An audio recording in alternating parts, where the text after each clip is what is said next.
Un grande mandi a tutti e un grande saluto a tutti. E ritorniamo, seguendo l'attualità, a prestare il nostro canale a questo nuovo comitato dei promotori della proposta di legge regionale a iniziativa popolare per la istituzione di due soli enti locali di area vasta, intermedi tra Regione Autonoma Friuli Venezia Giulia e comuni, uno per il Friuli e uno per Trieste, per trattare due grandi questioni che sono uscite nella cronaca regionale di questi giorni, ovvero sia il numero degli enti locali intermedi da istituire e le varie forme di referendum che sono state evocate nel dibattito pubblico su quella che sembra la possibile, probabile restaurazione delle vecchie province. Faccio riferimento alla proposta di legge regionale a iniziativa popolare pubblicata sul sito www.friuli-trieste.org, perché il relativo comitato civico e trasversale di cittadini elettori regionali che stanno organizzando una grande raccolta di firme presso i cittadini della regione sono arrivati già al secondo comunicato stampa, che vado a leggervi velocemente, il più brevemente possibile. L'attuale dibattito sugli enti locali di area vasta intermedi tra Regione Autonoma Friuli Venezia Giulia e Comuni dopo la legge costituzionale 1 del 2026 appare ancora parziale e insufficiente. Sono ancora influenti, ma godono di spazi anche mediatici forse eccessivi, coloro che tuttora insistono nell'auspicare improbabili opzioni volte alla moltiplicazione degli enti locali intermedi. La Presidente Serracchiani e l'assessore Panontin di mini province ne desideravano addirittura 18. C'è chi anche recentemente si limita, bontà sua, a suggerirne solamente una decina. Ma costoro si sono forse mai accorti che tali ipotesi geopolitiche risultano plebiscitariamente cassate direttamente dal corpo elettorale regionale nelle urne, sia nel 2018 sia nel 2023? Se l'obiettivo del centro-sinistra è quello di perdere anche le prossime elezioni regionali, non deve fare altro che proseguire su questa strada. Del resto, anche solo la ipotesi della quinta provincia regionale è stata scongiurata da una pronuncia popolare diretta mediante referendum consultivo locale in Alto Friuli. Il rifiuto totale delle vecchie province ordinarie di chi, per ragioni più che altro ideologiche, sostiene la opzione simil valdostana introdotta dalla legge costituzionale 1 del 2016, ma con capoluogo regionale triestino situato nell'angolino in basso a destra, pur grandemente problematica,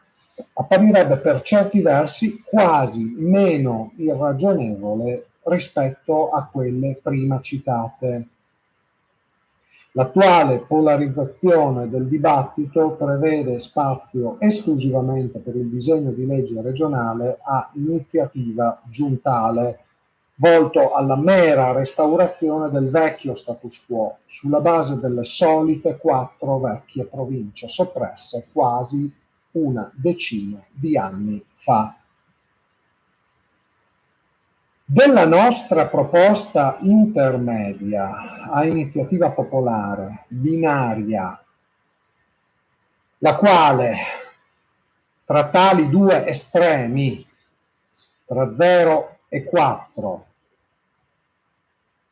pur si rivelerebbe equilibrata sintesi e buon compromesso,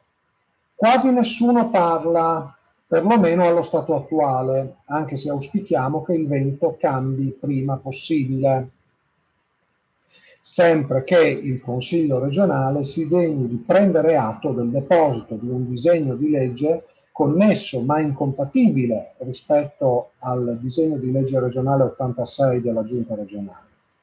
A tale riguardo si sottolinea che tutte le forme di iniziativa legislativa regionale nell'articolo 27 dello Statuto speciale stanno sullo stesso identico piano, anche se popolari. Noi promotori popolari, ai sensi dell'articolo 24,5 della legge regionale statutaria 5 del 2003, godiamo di un termine di 5 mesi dal nostro primo deposito, avvenuto in data 8 giugno del 2026, per la raccolta delle sottoscrizioni presso i cittadini elettori della regione autonoma. Una sospensione dell'iter legislativo giuntale risulta inevitabile ed è stata già formalmente sollecitata, sia pur senza alcun esito, come da documentazione allegata, la quale, in un contesto normale, dovrebbe allarmare la stampa. Esiste prova di ricezione di istanza formalizzata recapitata al Consiglio regionale a tutti i palazzi regionali tramite posta elettronica certificata. Altra questione attualmente mal posta risulta quella referendaria. Il Consiglio regionale ha tutto il diritto di bocciare mozioni politiche su quesiti consultivi generici, facoltativi, tendenti a interrogare gli elettori regionali sul ritorno delle ex province. Il legislativo regionale avrebbe viceversa l'onere di non deliberare prima di uno specifico referendum obbligatorio nel caso di modifica delle vecchie circoscrizioni ex provinciali, come a dirsi nella nostra proposta a iniziativa legislativa popolare binaria del limite della zona A del territorio libero di Trieste. Ciò risulta previsto dall'articolo 8, comma primo del decreto legislativo di attuazione dello Statuto speciale 9 del 1997. Tale normativa paracostituzionale di attuazione della competenza legislativa regionale piena o esclusiva in materia di ordinamento degli enti locali e delle relative circoscrizioni viene espressamente dichiarata transitoriamente applicabile anche dall'articolo 10 della nuova legge costituzionale 1 del 2026. Risulta pertanto evidente, come già sottolineato espressamente dalla relazione introduttiva della nostra proposta, il fatto che l'unica via per ottenere il referendum consultivo locale per le popolazioni interessate dalla riforma degli enti locali intermedi sia sottoscrivere la nostra proposta, nel caso che proprio nessun consigliere regionale, nemmeno di opposizione, si degni di fare un semplice copia e incolla del nostro testo, peraltro già trasmesso a tutto l'intero Consiglio regionale. Chiunque coglie immediatamente che soli 2 enti costerebbero la metà rispetto a 4. Istituendo 2 soli enti locali di area vasta, risparmieremmo la metà delle risorse regionali tratte dalle nostre tasse, che la Giunta regionale vorrebbe invece distribuire mediante vecchi canali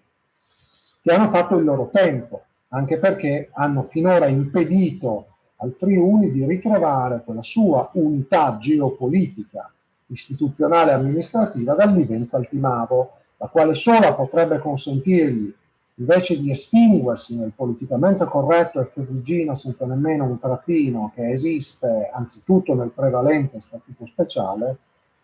di non scomparire di fronte alle prossime gravi sfide per la sua stessa sopravvivenza. La nostra proposta legislativa popolare su base binaria si può firmare anche a sportello presso gli uffici elettorali comunali. Qualora alcuni uffici anagrafici periferici risultassero ancora sguarniti dei moduli cartacei timbrati in originale dal Consiglio regionale, visto che per effetto di legislazione statutaria oramai anacronistica tutte le operazioni per la sottoscrizione della nostra proposta sono ancora esclusivamente cartacee, nonostante siamo nel 2026, si chiede cortesemente ai primi firmatari della nostra proposta di passare con urgenza presso il recapito legale del primo dei proponenti, sito in via Aquileia al numero 22 a Udine, per ritiro dei moduli timbrati dal Consiglio regionale per raccolta delle sottoscrizioni popolari. Moduli da depositare poi su tutto il territorio della regione, anzitutto presso gli uffici anagrafici comunali di rispettiva residenza, anche al fine di semplificare e velocizzare quanto più possibile le operazioni di autentica delle firme di tutti i cittadini regionali interessati a fare la propria parte per dare tutti insieme il loro importante contributo al fine di aprire nuove prospettive di speranza per il futuro della nostra terra, altrimenti destinata a rimanere solamente una espressione geografica, oltretutto sempre più misconosciuta e umiliata. Questo è il momento di lavorare, non per ridurre il Friuli a uno spezzatino, ma per riunirlo. Dicevano ai tempi del terremoto 1976 in Friuli: un modon paromp e o tornarin a plomb. Se anche solamente una cinquantina di elettori regionali firmassero la nostra proposta in un centinaio di comuni della regione, saremmo a cavallo. È tutto chiaro? Spero di avere fornito una chiarificazione su alcune questioni tra le più importanti che vedo insomma uscite nel dibattito giornalistico di questo periodo, di questi ultimi giorni, senza che francamente ci venga riconosciuto insomma, anche a noi lo spazio che ci spetterebbe dopo la nostra proposta. Cercasi giornalista che sia in grado di spiegare tutto ciò alla nostra gente. E questo secondo comunicato stampa l'ho firmato il 18 giugno del 2026, io sottoscritto, avvocato Luca Campanotto del Foro di Udine, che sto cercando con alterne fortune, ancora a mio modo di vedere troppo limitate, di fornire il nostro contributo, diciamo, a un dibattito che anche su questioni della massima importanza vedo ancora impostato piuttosto male o comunque incompleto, per cui mi trovo obbligato anche a cercare queste nuove forme di comunicazione per cercare in qualche modo di far sentire la nostra voce per quanto c'è possibile, per illustrare la nostra proposta di grande semplificazione anche dei costi degli enti locali in regione a tutto il corpo elettorale regionale, a tutti i cittadini residenti nella regione autonoma Friuli-Venezia Giulia, anche per lanciare in questi prossimi mesi estivi e autunnali la nostra grande raccolta di firme di tutti gli elettori regionali per risparmiare soldi pubblici e, già che ci siamo, fare anche il Friuli unito dal Livenza al Timavo. Ringraziamo tutti coloro che già stanno iniziando a sostenerci e soprattutto tutti coloro che ci daranno spazio per mettere in giro la voce e per fornire alla nostra terra un'alternativa e una speranza. Grazie a tutti e soprattutto passaparola.